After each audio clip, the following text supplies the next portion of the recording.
का check quick ले लेते हैं, क्योंकि 24,850 के पास भी होने के बाद बाजार से कोई सपोर्ट या कोई पुल बैक नहीं दिखा। इनफैक्ट फर्दर प्रेशर ही बिल्टअप हुआ है। ब्रॉडर मार्केट्स और वीक हुई हैं और कई सारे सेक्टर्स हैं जो इस वक्त बाजार पर प्रेशर डाल रहे हैं। कौन से हैं हाइलाइट्स, हमें बताने के लिए अंश हमारे साथ जुड़े हुए हैं अभी के मेजर बड़े ड्रैगर्स बताने के लिए। अंश, सपोर्ट भी बहुत ज़रूरी है। आप देखना लगातार हम जिस तरह से प्रेशर में हैं और ब्रॉडर मार्केट से बड़ा प्रेशर आ रहा है, कहाँ कहाँ बड़े ड्रैगर्स देखने को मिल रहे हैं? बिल्कुल। तो निफ्टी ने जो पिछले सेशन में 50 डीएमए के नीचे पूरा अपना रेंज रखा था, वहां से बेयरिश प्रेशर ज़्यादा गहराता हुआ दिखा है और वही बेयरिश प्रेशर आज कहीं ना कहीं हमें कंटिन्यू होता हुआ नजर आ रहा है। हालांकि आज का जो मेन स्टॉक है जो दोनों निफ्टी बैंक को नीचे खींच रहा है वो है कोटक बैंक। इसके जो नतीजे थे उनकी वजह से निफ्टी और निफ्टी बैंक दोनों आज दबाव में दिख रहे हैं।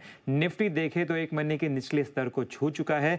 वहीं पर अगर हम निफ्टी बैंक की बात करें तो निफ्टी बैंक ने भी 1 महीने के निचले स्तर को छुआ है, लेकिन यहाँ पे इंपॉर्टेंट डेटा यह है कि निफ्टी बैंक आज 50 डीएमए के नीचे ऑन एन इंट्राडे लेवल फिसल चुका था, जो कि करीबन 3 महीने में पहली बार हुआ है। हालांकि हमें थोड़ी रिकवरी आई और वापस ऊपर आ चुका है, लेकिन फिर भी 50 डीएमए को इंट्राडे बेसिस पे आज थोड़ा तोड़ता हुआ दिखा था।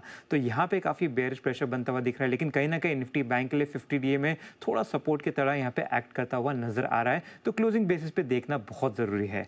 अब अगर हम सेक्टर स्पेसिफिक पे आ जाए तो निफ्टी रियलिटी काफी टूटता हुआ दिख रहा है। 5 सेशन से लगातार बिकवाली हो रही है, 2 महीने के निचले स्तर को छू लिया है। मेनली मैक्रोटेक डेवलपर्स वो स्टॉक है जो इंडेक्स को नीचे ले जा रहा है। यहाँ पे इसके जो नतीजे है वैसे तो बढ़ते हुए दिखे हैं, लेकिन जो एस्टिमेट है उसके अकॉर्डिंगली नहीं थे, उससे नीचे थे, जिसकी वजह से इसमें बिकवाली हो रही है। इसके साथ साथ देखें तो डीएलएफ, ब्रिगेड और प्रेस्टीज जैसे भी स्टॉक्स है जिसमें लगभग 3.5% की बिकवाली होती हुई नजर आ रही है। वही वॉल्यूम बजर्स की बात करें तो सबसे ज्यादा वॉल्यूम हमें काफी अच्छा यहाँ पे लॉरस लैब पर नजर आ रहा है। यहाँ पे जो है एक इम्यूनो एक्ट करके जो कंपनी है जिसमें लॉरस लैब का करीबन 34% स्टेक है, उस कंपनी ने प्रॉफिट दर्ज किया है, जिसके चलते यहाँ पे हमें अच्छी खासी तेजी बनती हुई नजर आ रही है। स्टॉक जो है लॉरस लैब उसने ऑल टाइम हाई के लेवल को भी छू लिया है। ऑल टाइम हाई लेवल की बात करें तो अदर हाउसिंग फाइनेंस जो आज 5% ऊपर है, इसने भी ऑल टाइम हाई लेवल छू लिया है। साथ ही साथ अगर पूना फिनकॉर्प की बात करें तो यहाँ पे नतीजों के चलते 5% की अच्छी तेजी बन रही है।